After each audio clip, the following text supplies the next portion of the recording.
Welcome. Welcome to Cigar. Cigar. Public. Welcome to Cigar Public. I'm Jonas Santana from Blackbird Cigar. Welcome to Cigar Public. I'm here with Jonas Santana, Blackbird Cigars, here at PCA 2023. Welcome, sir. Appreciate you stopping by. Thank you so much for the invite, man. I really feel very great to be here, man. I'm happy to have you. And let's talk about early days of Blackbird. Let's even go further back than that. What was your first project that you were responsible for to bring to the market? Talk about the challenges you had to face to make that a reality and the most significant hurdles you had to overcome. When we started Blackbird, okay, so the first project was, of course, the Crow, and back then the Raven, before we changed to Unkind. And the thing that was a little, let's say, icebreaker is that we were trying to do everything very modern in a classic world. Sure. So at the beginning, a lot of people did not believe in me. Did not believe. Even my master blender was like, all of those colors, what it is? You know, we're talking a guy that has over 45 years making cigars. And I'm like, you want to be another Fuente? Or you want to be you? Right. And I said, look, I know this is very modern. This is great, like totally out of the same stuff. But eventually, the only way that we're going to make a killer punch is once they give it a shot, and the art that can never be changed for anything because of modern, art is tradition, we solidify our identity. At the beginning, they're probably going to talk bad about us, gossip around, look at this dude doing rapping and stuff, but they don't understand entertaining. Yes. I don't want to be a cigar shop just listening to jazz. I can be in the mood of jazz one day, but there's a lot of type of music. Yeah. I don't need to be only in a nice jacket to smoking cigars. There's moments to have a jacket too. I like how it look, just not my style. My style. My brother does. He love it. But there's a lot of type of dressing.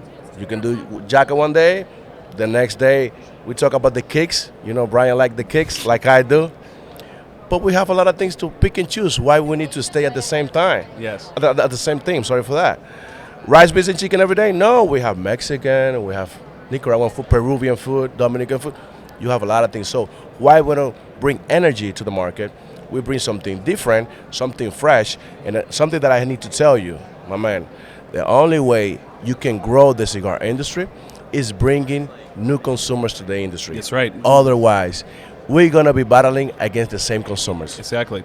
It sounded like you recognized that the industry at large was basically focusing on one mode of tobacco. Correct. And you thought there are so many other modes that tobacco can be. I just need to tap into them and show it to people. And once they see it, they'll want to tap into those modes. And it seems like the number of modes seem to be expanding as we speak. Oh, yeah. Yeah. And there's nothing wrong with classic. We are developing something classy. I'm not going to call it classic. We are developing something classy for next year because there's different demographics. Right. There's some people that probably they don't want to see me there because they don't like the jacket. But as soon as I got the cigar, there's going to be the moment that you're going to see me in the jacket. But always Jordans in the bottom. Yeah. Always the nice kicks because I got to keep my essence. Yeah. But at the end of the day, I think is be you. Right. Because people follow people, and they believe in you, and they automatically lift you up once you are doing a great job. And at the end of the day, a lot of people were talking bad about me at the beginning. Then they give it a shot because their consumers were telling them, you gotta get Blackbird here. And at the end of the day, if you don't bring the cigars your consumers are asking, you're not gonna sell. Exactly. My consumers, that I call them family, really put me on the map. Yeah. Because when I blow up was only social media, no magazine, and nothing backing up. And so this is the thing. We exist because they lift us up. Right. And we also exist because of the classic people exist. Otherwise, we wouldn't be here. Right. Modern. Right. Trying to do better for the industry. So let's talk a little bit about just your blending process, your creative process. When you are creating a new blend, do you typically find that you have a theme or a story that you want to tell and you're trying to find a blend to fit that? Or is it that you come up with a blend that you really love and you then build a story around the blend? Let me tell you something. In the core line and in the new cigar that I just developed, it has been the opposite. First, we come with the idea of what the name and the marketing approach will be, and then the master blender adapts. Typically, it has to be the opposite. Master blender first. Then the theme story comes Yeah. later. We haven't done it in a different way because of our marketing approach. And the great thing is that the master blender has adapted to us. But I'm going to give you a quick sample. We have a new product which is called the Glitch. That's the first cigar that we developed the blend first than the name. And it was by accident. We were making a cigar for a private label, another customer that we have over there. We were making these cigars. The master blender was in Nicaragua checking on the crops that we have over there. He came back. He did the quality control procedures after 30,000 cigars. And he found out, oh, this is not the blend that was supposed to be made. Yeah. Because we have codes in the tobacco. So he called up for a team meeting, my brother and I. We were talking over there. And he was, of course, frustrated. Like, this is not the blend. It was supposed to be for our customer. So someone mixed the code, one of the rollers. Whoops.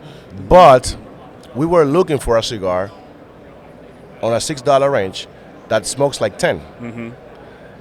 Then my brother and I, brainstorming and stuff like that, we said, all right, so this is a mistake. And I looked at a frame, a painter frame that I have at the office, that it was a Glitch type of painting. Like, I got it. a happy mistake. Yeah. This is going to be called the Glitch. And the master blender actually understand it right away, like, wow. But at the end of the day, we had to make the other cigars for the customer. The thing is, we respect a lot. Like I said, we are modern. Even we're going to be developing something classic, but we respect the art. Right. We're not kids. We respect the art. We respect the tradition. And that was the first cigar that we made by accident before the name. Excellent. So let's shift gears a little bit and talk about cigar media.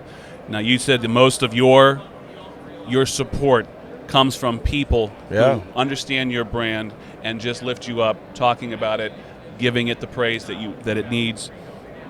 Do you consume any cigar media to see where trends are, and if there's anything in cigar media you would like to see improved upon? Is there anything you would change about it? Anything that I would like to see in the media? Maybe the reviews. I think if you like a cigar, maybe I don't like it, and the opposite. I want the reviews to be a little less personal and more like a little colder, like this is what we believe, a team up, not a bad recommendation or whatever. And if you have a bad cigar, probably the best way is to reach out the owner and say, look, that's a bad cigar. Make it better, send it over again. Right. Because there can always be anomalies. Yeah, because if you want the best for the industry, I don't think very bad publicity is not good. Right. There's a piece, there's a pie that we all taking something of it. So we need the new consumers to grow so the pie gets bigger and everybody can get a bigger piece. Right. So I'm glad that you asked that question, and that's something that I would try to change. If you're going to do a review, you just post the reviews that you really think are worth it. Tell the guy, look, you need to make that up. I don't know. I'm not talking about Cigar Public doing that, honestly, because I'm just thinking about in general. Sure. Otherwise, man, I would like, for example, the Dominican media to help more the Dominican cigars. Yeah. Because let me tell you sure. something. I believe Dominicans don't appreciate our art more than you guys do. Which must be heartbreaking for you. Yeah. You guys, when I started here, I was still illegal in the country. When I started with my brand, and my brother supported me, we became partners. The first guys that really supported me was the American people, not even the Dominicans. Yeah. And that's something that sometimes is a little heartbreaking, because we have something in the nation that we don't even appreciate as much as others. Yeah. That I would like to be changed in the media and probably even the government of the Dominican Republic, honestly. So, last question before I let you go. You meet with a very, very new person to the cigar world. They haven't smoked a cigar yet, but they're curious. Yeah. They want to know what's going on. They are intrigued by this culture. They're intrigued by this lifestyle. What's something you would direct their attention to ensure that they have the best experience possible in this hobby, in this lifestyle? Look at the time. If it's first thing in the morning or mid-morning or dusk, There's a cigar for each moment of the day, and I'm pretty sure you're going to get the right experience. If it's 4 p.m., you try the unkind. If it's 8 p.m., you try the crow. If it's first thing in the morning, you try the jackdaw. By the moment, you're going to have a great experience. So you really want to direct their attention to the variety for the right time, the right occasion. For the right occasion. Great stuff, Jonas. Thanks so much for stopping by. I really appreciate it, and I like what you do, my man. Thank you, sir. Have a great rest of your PCA. You too, my man. All right.